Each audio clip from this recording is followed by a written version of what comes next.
if you've been taking probiotic capsules every morning, eating yogurt religiously, cutting sugar the way your doctor said, and you still wake up bloated, stiff, foggy after 60, I want to share something quieter with you.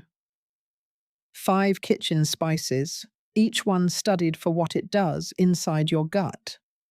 One of them, the one most seniors keep buying in the wrong form, may be putting slow strain on your liver without you ever noticing. Stay with me because spice number 3 is the one I really hope you remember. Before we go further, I'm not a doctor, and nothing I say replaces talking to yours. This is information, not prescription. By the end of these 14 minutes, you'll know which spice is gentlest to start with, which has the most real research behind it, and the one mistake to avoid before you spend another $1 at the supplement aisle. Let me start by telling you about Ruth. Ruth is 63. She lives in a small town outside Denver, Colorado. For 2 years, she did everything the supplement aisle told her to do. 3 different probiotic brands. Plain Greek yogurt every afternoon, even when she didn't really want it. She cut sugar. She cut bread. She read labels and bought the expensive bottles with the colorful claims. And she still woke up most mornings the same way, heavy in the stomach, foggy in the head, joints that didn't want to move for the first half hour. One Sunday, going through her late mother's recipe box, Ruth found a folded note in her grandmother's handwriting, just 3 words. After dinner, Fennel. That was it. No explanation. Just a habit her grandmother had kept her whole life. Ruth tried it. A teaspoon of fennel seeds, crushed, steeped in hot water, after dinner every night. 3 weeks in something subtle shifted. The heaviness eased. Not gone. Eased. Ruth is a composite. Her name and a few details are changed for privacy. But the pattern in her story is one I hear often. So why didn't Ruth's probiotics work for her? It's worth understanding this because it shapes everything that follows. Probiotic capsules aren't useless. For some specific conditions, some specific strains do help, and there's real research on that. But there's a thing those capsules can't do. The bacteria inside them are mostly travelers. They pass through. They don't settle in. Your gut already has its own community of bacteria, the ones that actually live there day after day, year after year. And that community is shaped less by what you swallow in a capsule, and more by what you feed it every single day. That's where kitchen spices come in. Not because they're magic, because some may help shape the environment your existing bacteria live in. Today, I want to walk you through 5 spices, ranked not by some made-up percentage score, but by something more practical. How gentle each one is to start with. How much real research stands behind it. What it might cost. And who should be careful with which one. We'll get to the biggest mistake in spice number 3. It's something almost every senior buying cinnamon at the grocery store is getting wrong, and the cost shows up not in the spice rack, but in the liver. Spice number 1. Fennel seeds, the gentlest place to start. You may have seen them at Indian restaurants in a small bowl by the front door. Tiny green seeds, slightly sweet, slightly like licorice. Your great-grandmother probably knew about them. The active compound is called anethole. It has a structure similar to dopamine and relaxes the smooth muscle lining your gut. That's the same muscle that cramps when you're bloated. A 2016 clinical trial led by Cassia and colleagues, published in the Journal of Gastrointestinal and Liver Diseases, gave 121 IBS patients a combination of fennel essential oil and curcumin for 30 days. The treatment group showed meaningful improvement in symptom severity scores versus placebo. Cost about $3 for a bag that lasts 2 months. How to use it: crush a teaspoon of fennel seeds with the back of a spoon, steep in hot water, 10 minutes, drink after dinner. One careful note: if you're on blood thinners, even mild ones, talk to your doctor first. If you find this useful, the kindest thing you can do is hit subscribe. It signals YouTube to show this kind of careful, evidence-based information to more people who need it. That's all I ask. We have 4 more spices to cover, and the third one is the one I really hope you stay for. Spice number 2, ginger, the one your stomach already knows. You probably already think of ginger for nausea or for queasiness during car rides. That part is well established. But ginger does something else that becomes more relevant after 60. It helps your stomach empty faster. As we age, gastric emptying tends to slow down. That's part of why meals sit heavier than they used to. The compounds in ginger, called gingerols and shogols, help with that. Wu and colleagues published a 2008 study showing ginger accelerated gastric emptying and stimulated stomach contractions in healthy adults. A 2019 systematic review in Food Science and Nutrition concluded ginger is useful for several gastrointestinal symptoms, including bloating at doses up to 1,000 milligrams per day. Cost $2 to $3 a week for fresh root.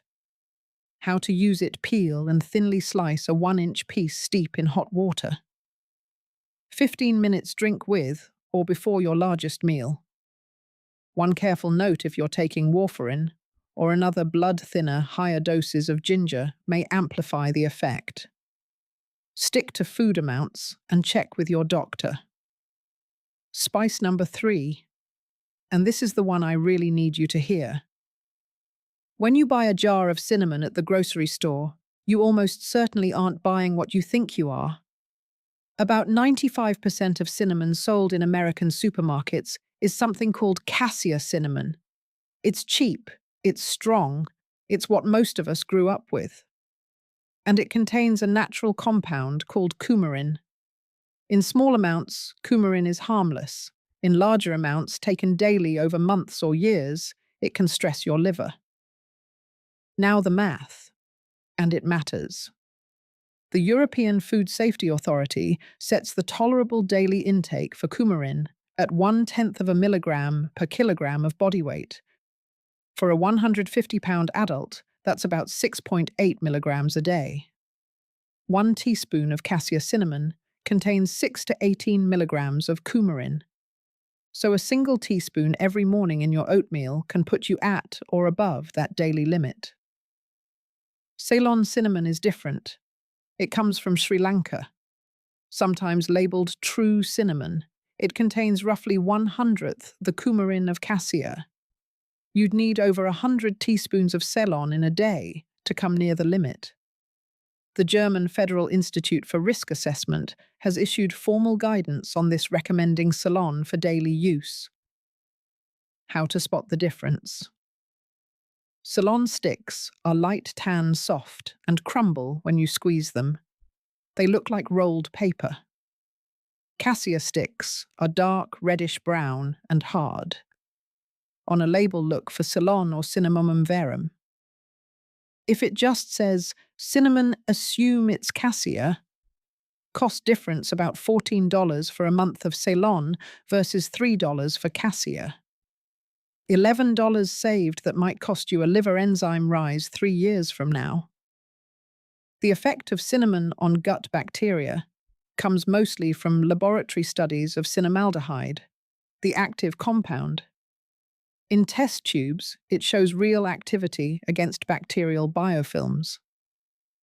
In living humans, evidence remains preliminary. So treat Ceylon as a gentler, safer everyday spice, not a guaranteed gut treatment. Before we get to the last 2 spices, I want to pause on something.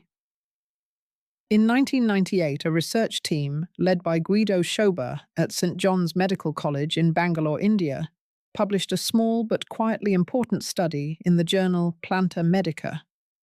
They gave healthy adult volunteers 2 grams of curcumin, the active compound in turmeric. Then they did it again, this time adding 20 milligrams of black pepper.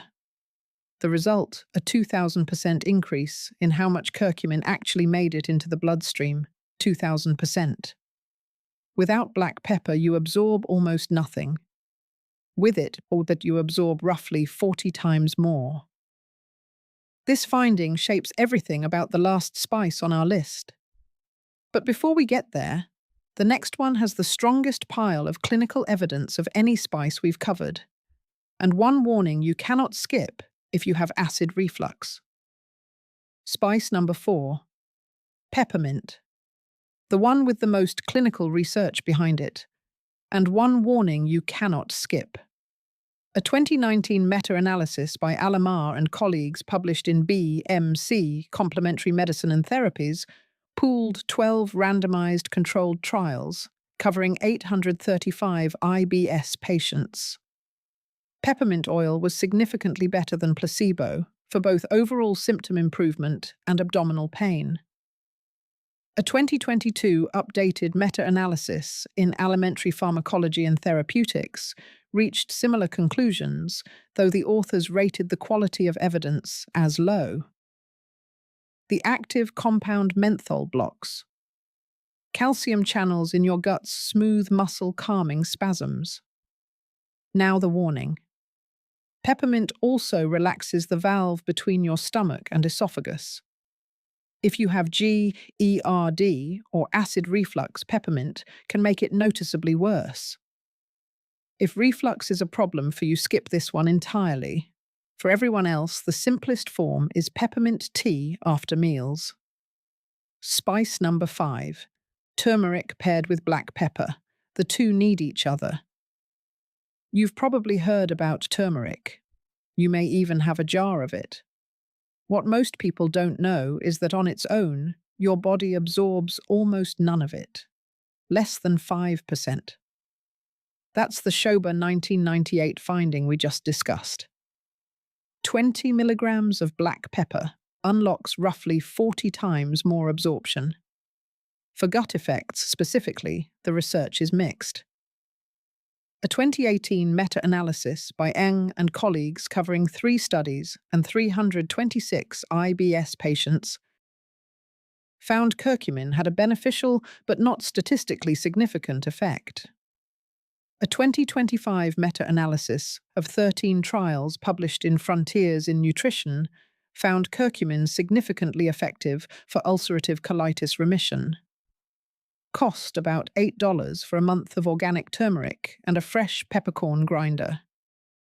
How to use it: half a teaspoon of turmeric. A quarter teaspoon of freshly ground black pepper stirred into warm water with a small spoon of fat like coconut oil to help absorption. Drink in the morning.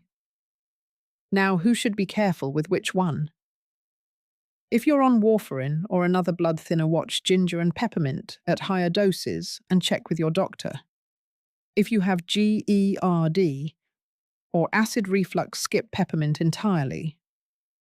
If you have any liver concern or take medications metabolized by your liver, use only Ceylon cinnamon, never Cassia. If you're over 75, start with half doses, 1 spice at a time, and give your body 2 weeks before adding another. If you take more than 3 prescription medication, talk to your pharmacist before adding any new spice routine. Pharmacists know more about herb-drug interactions than most people realize. A practical way to start. Pick 1 spice, just 1. Start with fennel after dinner if your evenings feel heavy. Switch to Ceylon if you cook with cinnamon. Try ginger tea before lunch if meals sit heavy. Add peppermint after dinner if your gut cramps and you don't have reflux. Save the turmeric routine for last. Give each spice 2 weeks before judging it. And keep a small note in your kitchen with what you're trying and how you feel. Memory after 60 doesn't always serve us, and the small written record matters. One thing I want to be honest about, because most channels won't say it. These spices aren't a cure. They aren't going to undo years of inflammation in 2 weeks, and they aren't replacements for whatever your doctor has you on. The strongest evidence we have is for peppermint and IBS, and even that meta-analysis rated the quality of evidence as low. For everything else, the science is preliminary, so treat these as small habits worth trying, not promises to lean your hope on. If this helped, leave a comment with the spice you'll start with. I read them. Take care of yourself, my friend. I'll see you in the next one.